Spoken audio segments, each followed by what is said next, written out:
I didn't plan to think about you. There was no reason, no trigger, no message, no memory pulling me back. I just opened my eyes, and you were already there, before the world woke up, before the noise. Before the responsibilities started demanding my attention. It was quiet, and in that quiet, my mind didn't go to work, or pressure, or the future, it went to you. That's when I realized something uncomfortable. The things we don't plan are often the ones that matter most. You don't schedule emotions like this. You don't force them. They arrive on their own, unannounced, and refuse to leave. I tried to move on with my morning. I really did. But every thought circled back to the same place, to the way you listen, the way you stay calm when I overthink, the way your presence slows everything down without asking for anything in return. So I need you to hear this slowly. If someone shows up in your mind before anything else, if they appear in the silence without effort, that's not coincidence, that's connection, and I don't say that lightly. I didn't plan this, but I can't ignore it either. The morning didn't feel special at first. No dramatic sunrise, no urgency, just silence. The kind that exists before the world remembers to be loud. I stayed still for a moment, letting my mind wake up before my body did. And that's when it happened, the thought of you, clear and unforced, like it had been waiting for me. I didn't reach for my phone. I didn't check the time. I just lay there, trying to understand why you were the first thing my mind chose. Usually my thoughts move fast, problems, deadlines, systems that need fixing. But that morning there was no rush, just you that unsettled me, not because it felt wrong, but because it felt honest. There's a difference. Wrong thoughts create resistance. Honest ones settle in quietly and refuse to leave. I tried to push it aside, telling myself it was just a passing moment. But moments like that don't linger unless they mean something. I started replaying small details, not grand memories, not dramatic scenes, just ordinary things. The way you pause before speaking, as if you choose your words carefully. The way you notice shifts in tone others miss. The way you listen without interrupting, without trying to fix anything. Those are rare traits, and rarity has a way of commanding attention. What struck me most wasn't emotion, it was clarity. I realized I wasn't thinking about you because I needed something. I wasn't lonely. I wasn't searching for comfort. I was thinking about you because your presence had become familiar in a way that felt grounding. Familiarity is powerful. It doesn't demand effort. It simply exists. As the morning unfolded, I went through the usual motions, coffee, messages, schedules, but every task felt slightly out of sync, like something essential was running in the background. You weren't a distraction, you were a constant. And that's when it became impossible to ignore. I've learned to question patterns. Repetition always means something.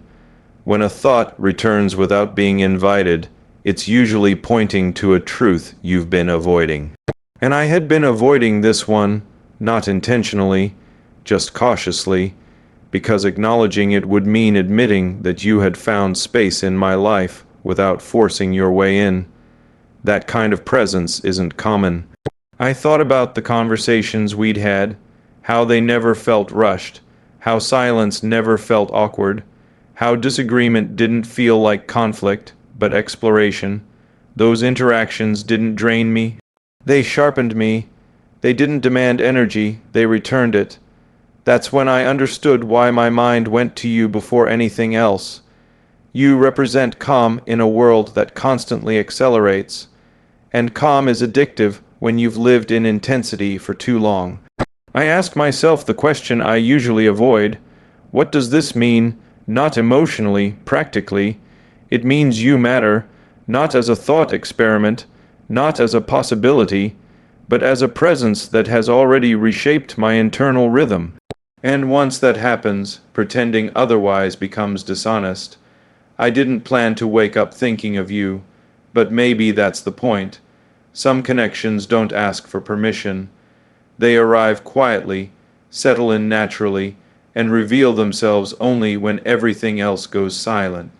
And that morning, in the quiet before the world demanded anything from me, You were already there, not loudly, not dramatically, just undeniably. That's when I realized this story had already begun. As the day moved forward, I kept asking myself why that single thought carried so much weight. I've had mornings filled with pressure, urgency, and unfinished problems, mornings where my mind raced ahead of my body. But this was different. This time, my thoughts didn't run forward, they stayed still, they circled back, they lingered, and that's when I realized something important. When a thought slows you down instead of speeding you up, it's not random. I tried to analyze it the way I analyze everything else. Was it habit, familiarity, comfort? But the truth didn't fit neatly into logic. You hadn't demanded my attention. You hadn't inserted yourself into my life aggressively. You simply became part of it, quietly, steadily, without pressure. That's rare. Most people enter your life with expectations. They want time, reassurance, validation. They want to be seen constantly. You never asked for that. You showed up as you were, and somehow that made space instead of taking it. Throughout the day, moments kept reminding me of you, not in an emotional rush, in a reflective way. A pause before responding to someone, a choice to listen instead of interrupt, a moment of silence where I didn't feel the need to fill it. These weren't habits I learned overnight. They were things I noticed because of you. You changed my pace without asking me to. That realization forced honesty. I had to admit that you had become part of my internal landscape, not a distraction from responsibility, but a reference point. Something my mind returned to when everything else felt noisy. I've learned that the people who matter most are the ones who don't compete with your focus. They clarify it, and you did that effortlessly. I thought about how our conversations unfolded. They didn't escalate quickly. They deepened slowly. There was no rush to impress, no urgency to define things too early. Just presence, just attention, just sincerity.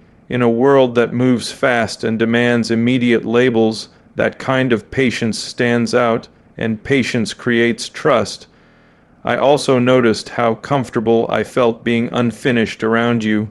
Not polished, not strategic, just honest. I didn't need to explain myself constantly. I didn't need to simplify my thoughts or defend my silences.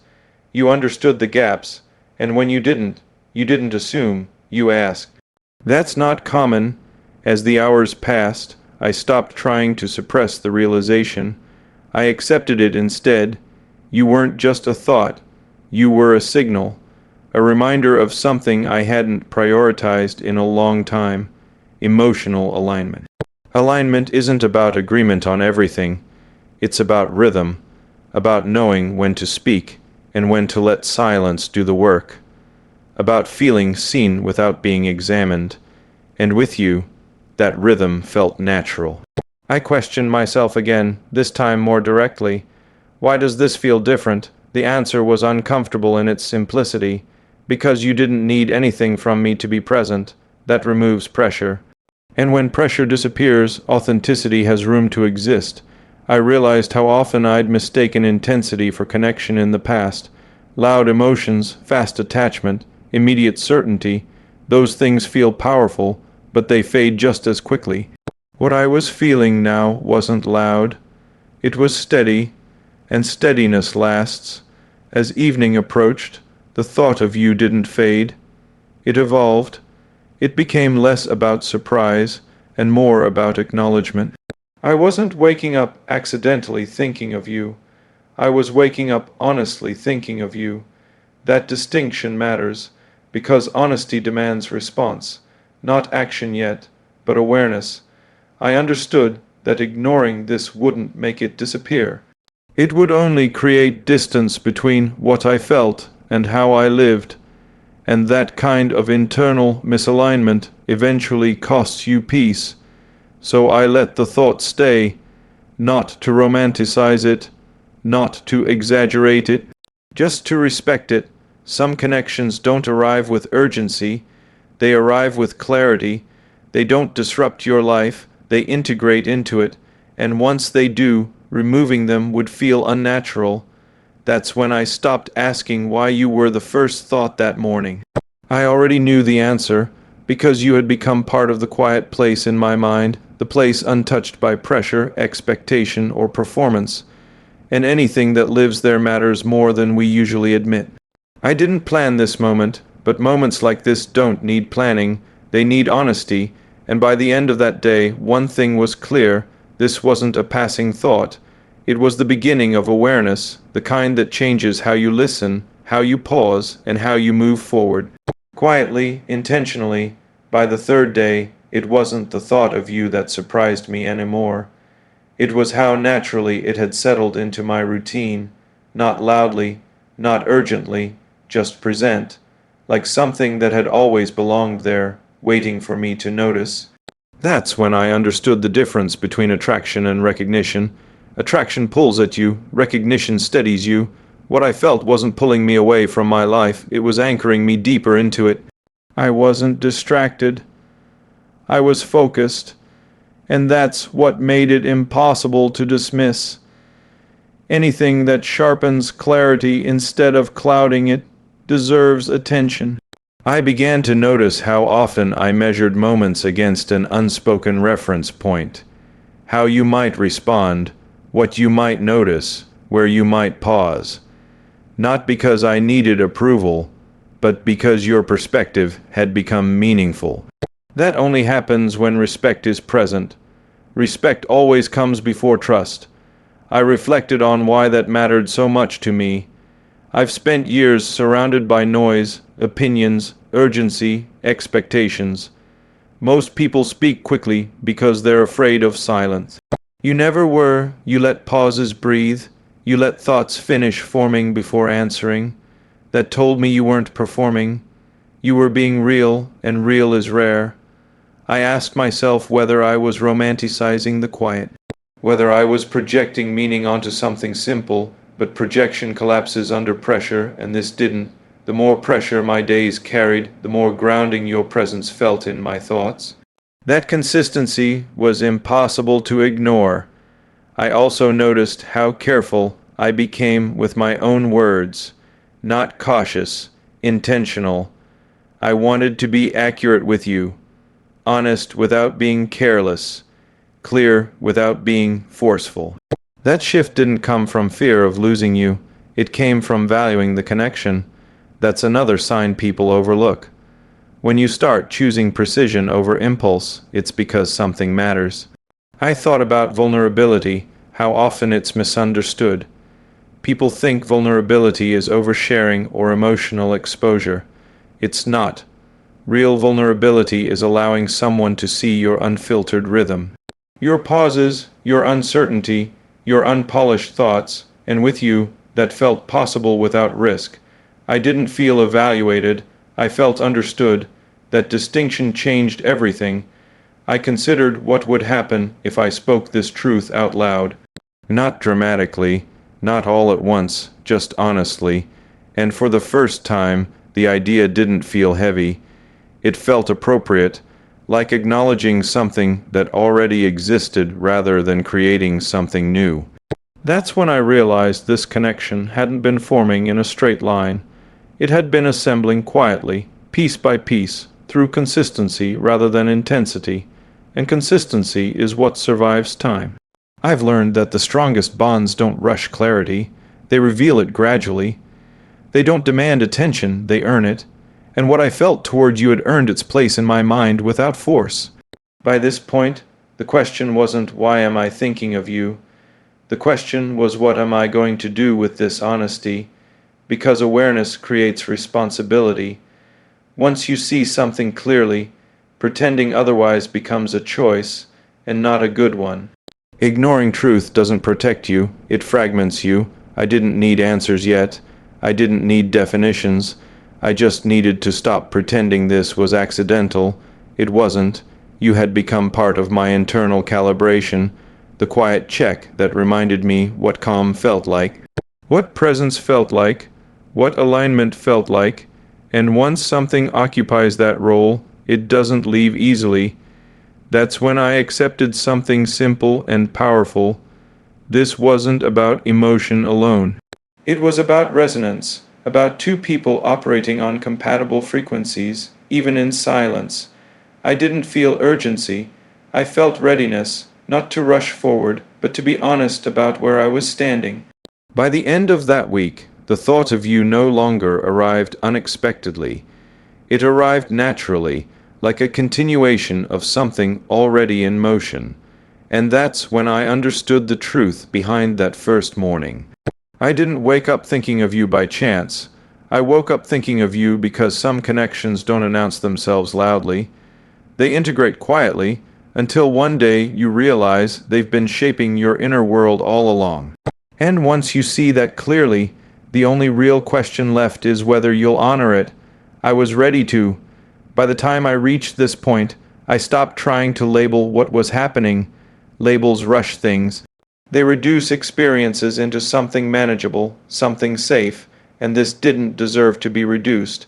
It deserved to be understood. What surprised me most wasn't how strongly I felt, it was how calmly I felt it. There was no chaos in my mind, no emotional spike, no inner debate pulling me in different directions. Instead, there was alignment, a rare kind, the kind that makes you feel more like yourself, not less. The kind that doesn't ask you to change your pace, only to become more aware of it. I realized that thinking of you wasn't an escape. It wasn't a break from reality. It was a return to it. So many connections are built on distraction, on intensity that fades the moment life becomes demanding. But this wasn't fragile. It didn't disappear when responsibility showed up. It coexisted with it. That told me everything I needed to know. I paid attention to how my decisions felt during this time.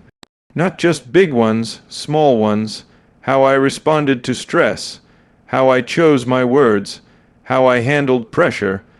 There was a steadiness in me that hadn't been there before, and steadiness doesn't come from excitement. It comes from grounding.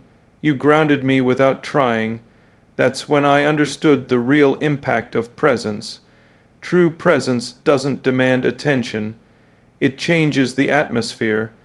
It makes you more intentional, more patient, more precise. And once you experience that, anything chaotic feels foreign. I also recognized something difficult but important. This connection wasn't about filling a gap. I wasn't lacking before. I wasn't searching. That's what made this different. You didn't complete something missing.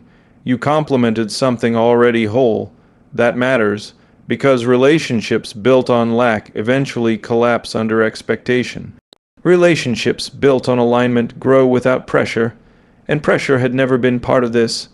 I thought about time, how it reveals truth rather than creating it.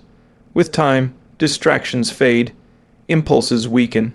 What remains is what's real, and with each passing day, the thought of you didn't fade. It clarified. That clarity forced honesty again. I asked myself whether I was willing to be seen in the same way I felt seen by you. Whether I could offer the same patience, the same attentiveness, the same respect for silence. Because real connection isn't one-sided awareness, it's mutual responsibility. And for the first time, the answer was yes. Not because I was certain of outcomes, but because I was certain of intention. Intention is everything. I didn't need to rush toward the future to validate this feeling. I didn't need promises or dramatic gestures. What mattered was acknowledging the truth of the present. Pretending this was nothing would have been easier, but it would have been dishonest. And honesty, once recognized, demands action, not impulsive action, but intentional movement. I noticed how carefully I wanted to protect this connection, not by hiding it, but by respecting it, by not forcing it into timelines or expectations, by allowing it to unfold at the pace it naturally chose. That kind of patience only exists when something feels worth waiting for. I thought back to that first morning again, the quiet, the stillness, the unplanned thought. It no longer felt mysterious, it felt inevitable, like something that had been building beneath the surface long before it reached consciousness. Some connections begin loudly, others begin honestly, and honest beginnings tend to last. By now, I wasn't questioning whether this mattered. I was questioning how carefully I wanted to handle it. Because when something enters your life without force, without demand, without urgency, you don't treat it casually, you treat it with respect. I understood that whatever came next didn't need to be rushed or announced. It needed to be lived, slowly, intentionally, with awareness, and that realization brought an unexpected sense of peace. No anxiety, no confusion, just clarity.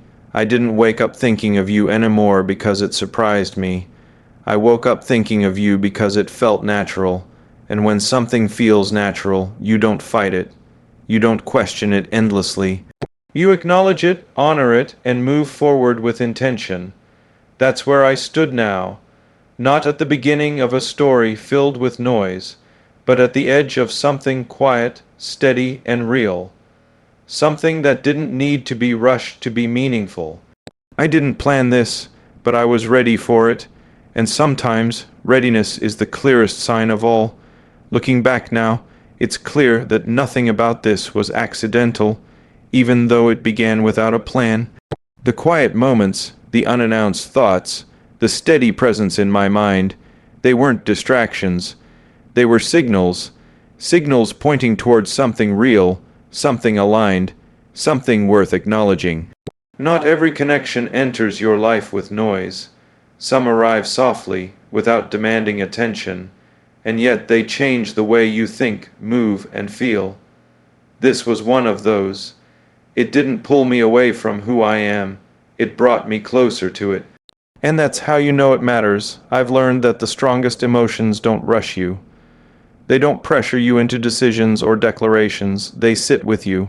They give you space to understand them fully. And when you finally do, there's no confusion left, only clarity. This wasn't about fantasy or idealism. It was about recognition, about noticing the calm that replaced chaos, the patience that replaced impulse, the honesty that replaced performance. Those shifts don't happen for no reason. Some people make your world louder. Others make it clearer, and clarity is rare. What matters now isn't predicting the future or defining every step ahead. What matters is honoring the truth of the present, respecting what has naturally formed, allowing something real to grow without forcing it into a shape too early. I didn't wake up thinking of you because I wanted to. I woke up thinking of you because something meaningful had already taken root. And once you recognize that kind of connection, you don't dismiss it. You don't rush it either. You move forward with intention, patience, and respect, letting it unfold the way real things always do. Unplanned, honest, and deeply human.